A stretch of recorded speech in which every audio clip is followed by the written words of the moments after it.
5 immersive Welten, ein atemberaubender Themenpark. Das ist quasi das Motto des Freizeitparks, über den wir heute hier in diesem Video sprechen. Und zwar Universal Epic Universe. Dieser Freizeitpark hat erst vor kurzem eröffnet, und zwar offiziell Ende Mai 2025 und gehört zu Universal Parks and Resorts, beziehungsweise zum Universal Orlando Resort. Dort gibt es ja bereits die Universal Studios, Universal Islands of Adventure und als Wasserpark Universal Volcano Bay. Universal Epic Universe ist der 4. Freizeitpark von Universal in Zentralflorida, direkt in Orlando. Und dieser Park hat nicht nur 2025 komplett neu eröffnet, sondern ist einfach nur atemberaubend und unfassbar beeindruckend. Eigentlich hatte man 2023 bereits eine Eröffnung geplant. Das Ganze hat pandemiebedingt nicht funktioniert. Man hat immer wieder verschoben, aber dann mit einem brachialen Freizeitpark eröffnet. Verschiedenste Portale führen uns in 5 Themenbereiche, in die Epic Universe aufgeteilt ist. Wir werden so ein bisschen Themenbereich für Themenbereich durchgehen, um das Ganze besser verständlich zu machen und zu erklären, was es hier gibt. Celestial Park ist der erste Themenbereich, mit dem wir anfangen. Und das ist zentral eigentlich auch der Bereich, wenn man reinkommt. Und eigentlich besteht der ganze Park aus diesem Themenbereich. Um das einmal vorwegzunehmen, wir gehen natürlich jetzt hier nicht auf Shops, Gastronomie und Shows ein. Wenn ihr dazu mehr sehen wollt, gibt es von uns auch 2 verschiedene Vlogs, in denen wir vor Ort waren und den Park besucht haben und euch im Video den ganzen Tag mitgenommen haben. Alles zeigen oder versuchen alles zu zeigen und euch bei einem Großteil mitnehmen. In diesem Bereich hier gibt es quasi 2 Attraktionen. Zum einen das Constellation Carousel. Eigentlich ein großes Pferdekarussell, so hätte man es früher genannt, aber hier auf eine komplett andere Art und Weise und auf einem ganz anderen Level. Denn hier funktioniert das Ganze mit kosmischer Energie. Sternenbilder werden beritten. Man steigt bis zu 1,80 Meter in die Luft auf. Sowas Verrücktes habe ich vorher auch noch nicht gesehen. Und die ganze Decke des Constellation Carusels ist ein Star Tracker mit rotierenden Sternenmustern. Super krasses, extrem teures Karussell, was eigentlich komplett untergeht und schnell vergessen wird in diesem unglaublich beeindruckenden Freizeitpark, weil hier nun mal wirklich große, brachiale und besondere Attraktionen beheimatet sind. Wie zum Beispiel im selben Bereich Stardust Racers. Das sind gleich 2 Achterbahnen, die ihr hier fahren könnt. Und zwar ein Dueling Racing Coaster von der Firma Mack Rides aus Deutschland. Es gibt Onboard-Sound und es gibt noch viel mehr Onboard-Licht. Und es sind, wie gesagt, 2 Achterbahnen, die sich nebeneinander duellieren. Und das als Multi-Launch LSM-Coaster. Die gelbe Seite Photon und die grüne Seite Pulsar treten gegeneinander an. Die gelbe Seite ist intensiv. Die grüne Seite ist intensiver, laut Universal. Die beiden Achterbahnen sind jeweils 40,5 Meter hoch, 1524 Meter lang und erreichen 99,8 km/h Spitzengeschwindigkeit. Man startet gleichzeitig aus der Station.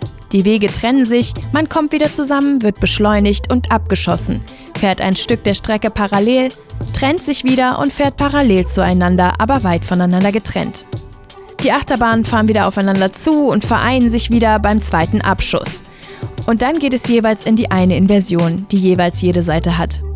Aber das ist hier so außergewöhnlich und gut gemacht, denn erst kommt Pulsar mit seiner Zero-G-Roll, dreht sich nach oben ein und verwickelt sich mit Photon und Photon stützt mit dem Barrel-Down-Drop nach unten. Beide Bahnen sind umeinander geschlungen und die Interaktion von beiden Zügen miteinander, die da gleichzeitig langfahren, ist sowas von beeindruckend. Und so gut, wie es da gemacht ist, ist es eigentlich auch einmalig weltweit. Auch der Rest der Fahrt funktioniert wunderbar mit dem Duelliereffekt, dass man auch mal übereinander herfährt, nebeneinander herfährt und das auf einer intensiven, langen, wirklich spektakulären Achterbahn, zu der es hier auf dem Kanal übrigens auch ein Einzelreview gibt. Das gleiche gibt es übrigens auch bei 2 Attraktionen im nächsten Bereich, und zwar Dark Universe mit dem Dorf Darkmoor. Das ist quasi ein europäisches, sehr deutsch angehauchtes Dorf, was im Jahr 2025 spielt und 2 Attraktionen beheimatet. Groß und auffällig ist das riesige Anwesen, was unglaublich beeindruckend ist und zur Familie Frankenstein gehört. Die Urenkelin von Frankenstein, Dr. Victoria Frankenstein, ist jetzt im Besitz dieses Hauses und führt die Experimente ihres Uropas weiter. Wir werden dort natürlich eingeladen und sollen uns anschauen, wie sie es geschafft hat, die Monster zu bändigen und zu kontrollieren. Und das in der Attraktion Monsters Unchained – The Frankenstein Experiment. Dr. Victoria Frankenstein ist nicht alleine. In einer von mehreren Pre-Shows treffen wir auf einen unglaublich beeindruckenden Animatronic von Dr. Victoria Frankenstein und dem Monster, welches nach draußen kommt, ein wenig geblendet ist und wir werden dann noch weiter in die Story abgeholt. Dracula entkommt aus seinem Sarg, er ist quasi der Gegenspieler und hat ein Problem mit diesen Führungen, die wir machen. Wir fahren dann durch die Katakomben des Anwesens der Familie Frankenstein, treffen vorher auch noch den Assistenten und die rechte Hand von Victoria Frankenstein, Igor, und dann geht es in einem wirklich atemberaubenden Dark Ride darum, dass wir vor den Monstern entkommen müssen. Die Universal Classic Monsters sind hier vereint. Um diese Attraktion fahren zu können, müsst ihr mindestens 1,22 Meter groß sein, denn es geht mit bis zu 4 Personen jeweils in eine Sitzreihe, welche an einem Roboterarm befestigt ist, der durch die Katakomben fährt. Und es ist auch das Konzept, dass es dieser Roboterarm ist, mit dem man mitfährt. Und so kann man auch die Roboterarme, in denen die anderen Gäste sitzen, während der Fahrt sehen. Das wurde bewusst so gestaltet. Dieses Attraktionsprinzip kennt man sonst aus dem Hogwarts-Schloss bei Universal Islands of Adventure und Harry Potter and the Forbidden Journey. Bei Monsters Unchained kommen wir zum Beispiel an dem Phantom der Oper mit einem super beeindruckenden Animatronic vorbei, das an einer Orgel spielt und aus 14 Flamejets in den Orgelpfeifen kommen bis zu 90 cm hohe Flammen und das selbstverständlich passend zur Musik. Dr. Victoria Frankenstein ist durch mehrere Animatronics vertreten, sowie auch Frankensteins Monster selbst.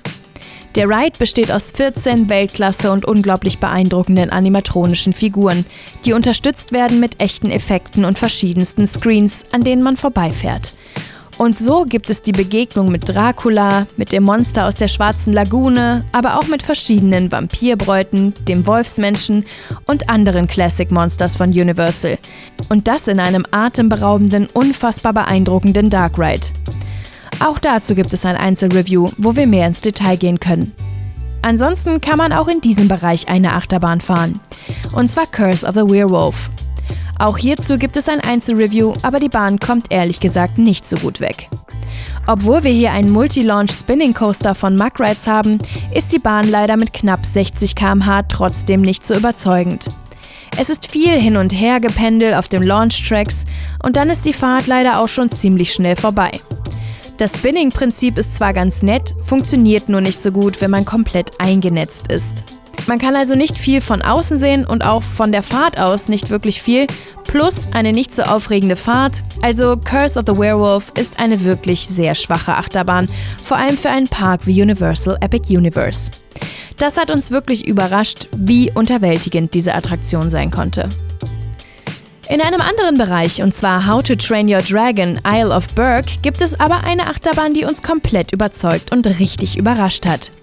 Und zwar ist die Rede von Hiccups Wing Gliders. Hiccup ist ja der Held aus Drachenzähmen leicht gemacht und er hat eine Flugmaschine gebaut, die Wing Gliders, mit denen wir dann zusammen mit den Drachen fliegen können. Es geht hier in dem Bereich nicht nur um das Franchise, sondern um feuerspeiende Drachen, die friedlich mit Wikingern zusammenleben. Und mit Hiccups Wing Gliders gibt es eine Achterbahn von Intamin Amusement Rides aus Liechtenstein. Wenn man sich nicht damit beschäftigt, erwartet man vielleicht eine Familienachterbahn und ist massivst überrascht, wenn man schon fast auf einen kleinen Taron trifft. Eine große Doppelladestation beheimatet die Züge, die echt gut aussehen und sogar Onboard-Sound haben. Nachdem die Züge die Station verlassen haben, geht es in einen kleinen Achterbahnpart, um danach in eine Showsektion zu fahren, wo Hiccup als Animatronic steht. Er kurbelt die Wing Gliders quasi an und vorbei an Ohnezahn geht es in den ersten Launch und wir werden abgeschossen. Es kommt ein weiterer Achterbahnpart durch sehr immersiv eingebettete Landschaften und das Dorf, um dann weiter nach unten zu stürzen und sehr nah über Wasser weiterzufahren. Dann wird noch mehr Achterbahnpart durchfahren, um in eine weitere Showsektion zu kommen, bei der wir auch stehen bleiben bzw. zurückrollen, mehrere Drachen aus Felsen herauskommen und wir dann noch ein weiteres Mal abgeschossen werden. Wir rauschen durch die Tribüne einer anderen Attraktion, denn es befindet sich hier auch noch Dragon Racers Rally, 2 Gerstlauer Amusement Rides Skyflies. Für die Dekoration gibt es da eben eine Fake-Zuschauertribüne, die im Hintergrund steht und da fliegen wir halt mit der Achterbahn durch. Dort wird auch das On-Ride-Foto gemacht. Die angesprochenen Skyflies drehen wirklich nur ganz kurz ihre Runden mit der relativ geringen Kapazität, auch wenn man 2 Anlagen nebeneinander stellt. Das in so einem Park wie Universal ist halt schon mutig.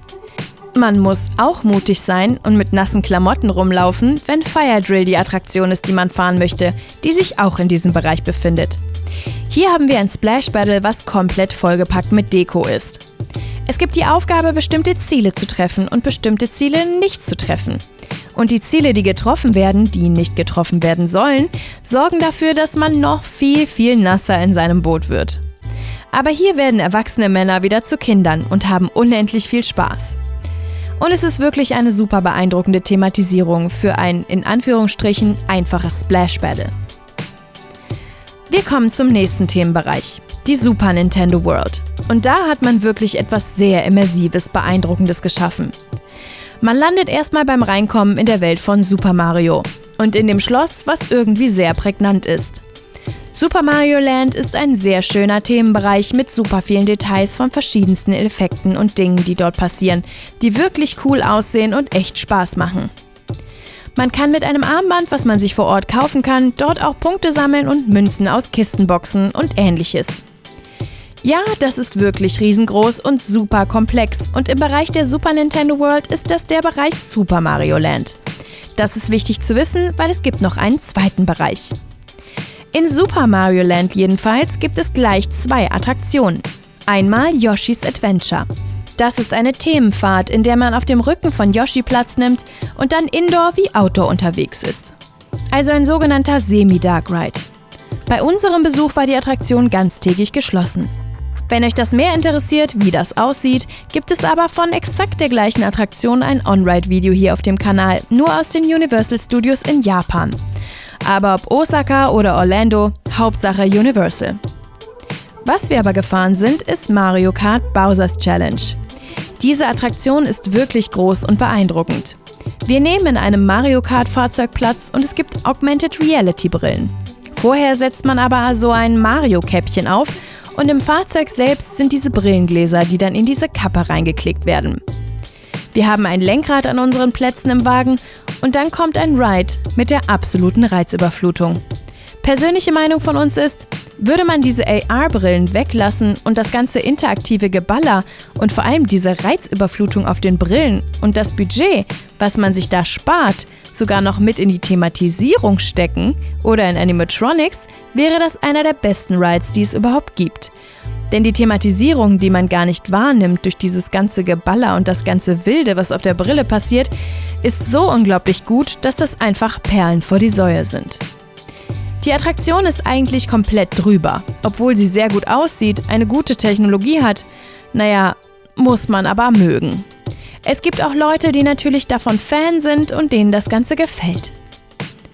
Weiter geht's. Es gibt einen kleinen Tunnel und eine Sache, die in Japan später dazu kam, und zwar Donkey Kong Country. Und das ist dann der zweite Bereich in dieser Themenwelt. Und hier befindet sich Minecart Madness. Das ist eine weitere Achterbahn und in diesem Video und in diesem Park auch bis jetzt die letzte. Aber Minecart Madness ist was Besonderes. Ein patentiertes System, gebaut von Setpoint, und zwar der Boom Coaster, wobei das Konzept von Universal patentiert wurde. Man nimmt in einem Minenzug in einer Lore Platz und diese springt von der Schiene, verlässt die Schiene und landet wieder auf der Schiene. So wie man es aus den Donkey Kong Spielen kennt. Man springt über Löcher und Hindernisse, man springt auch von links nach rechts und wieder nach links über die Schiene und der Zug verlässt die Schiene.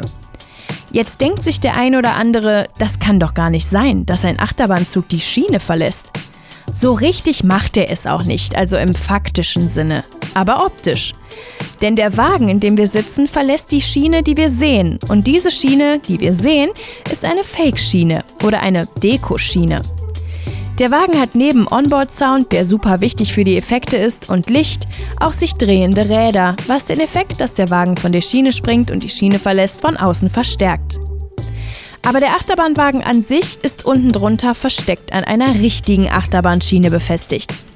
Auch hierzu gibt es, wie zu vielen anderen Attraktionen hier im Park, ein Einzelreview, in dem wir auch auf die Technik eingehen und erklären, wie das Ganze funktioniert. Es ist aber ein cooler Effekt, der zwar nicht so 100%ig funktioniert, aber schon echt cool aussieht, Spaß macht und die unangenehmen Fahreigenschaften des Rides an sich machen total Sinn in der Story, die hier bei Minecart Madness erzählt wird. Auf jeden Fall eine Attraktion, die man ausprobieren sollte, die es aktuell auch nur in Orlando und Osaka gibt. Und zu guter Letzt kommen wir noch zu The Wizarding World of Harry Potter Ministry of Magic. Und da haben wir erstmal einen großen, sehr beeindruckenden Bereich, der aber aussieht wie jedes zweite Dorf in Frankreich, aber in den 1920er Jahren in Paris spielt. Und hier ist die Hauptattraktion Harry Potter and the Battle at the Ministry. Und das Ganze ist wirklich crazy, auch wenn es ein paar Logikfehler in dieser Attraktion gibt. Da gehen wir im Einzelreview auch wirklich nochmal super im Detail drauf ein, wie das funktioniert etc. Aber der Themenbereich, der sich eher an fantastische Tierwesen orientiert, spielt, wie gesagt, in Paris der 1920er Jahre. Und über die Metro, die es da zum Glück schon gab, kommen wir durchs Flohnetzwerk ins London der 1990er Jahre. A. Wundere ich mich, dass es in der Metro von Paris Kamine gibt, die man nämlich für das Flohnetzwerk braucht. B. Kann man mit dem Flohnetzwerk nur den Ort wechseln und nicht die Zeit. Sei es drum, J.K. Rowling ist ja auch nicht schlecht darin, Sachen irgendwie widersprüchlich zu schreiben und sich dann irgendwann was auszudenken, damit das Ganze angeblich wieder funktioniert. Wir kommen auf jeden Fall mit dem Flohnetzwerk, bei dem man wirklich durch den Kamin und eine grüne Rauchwolke dann in eine große Halle kommt, ins Zaubereiministerium. So wie ihr das aus den Hollywood-Filmen kennt, unglaublich groß, mehrere 10.000 Fliesen, die hier verbaut wurden und super beeindruckend mit ganz vielen Details vollgepackt das Ganze. Der Ride an sich ist ein verzauberter Aufzug, in dem wir mit 11 Personen Platz finden und dann durch das Zaubereiministerium fliegen. Dort auch viele andere wirklich fliegende Aufzüge treffen und auch verrückte Animatronics. Es ist ein eher generisches Abenteuer oder eine generische Schlacht viel eher sogar im Zaubereiministerium, bei der Professor Umbridge natürlich auch eine Rolle spielt und wir zusammen an der Seite von Harry, Ron und Hermine dieses Abenteuer bestreiten. Natürlich kommen wir am Ende auch glimpflich aus der ganzen Nummer raus. Auch ein Ride, bei dem man wirklich eher das Review sehen muss und wie die einzelnen Sachen funktionieren, um zu verstehen, was da überhaupt eigentlich den ganzen Tag passiert und wie krass und verrückt das ist. Aber das einmal im Gesamten zu Universal Epic Universe, damit ihr euch ein bisschen vorstellen könnt, was für ein Freizeitpark das ist. Ausführlicher mit mehr Details gibt es das Ganze in den Vlogs und noch viel tiefer ins Detail gehen wir bei den einzelnen Attraktionen in den einzelnen Reviews.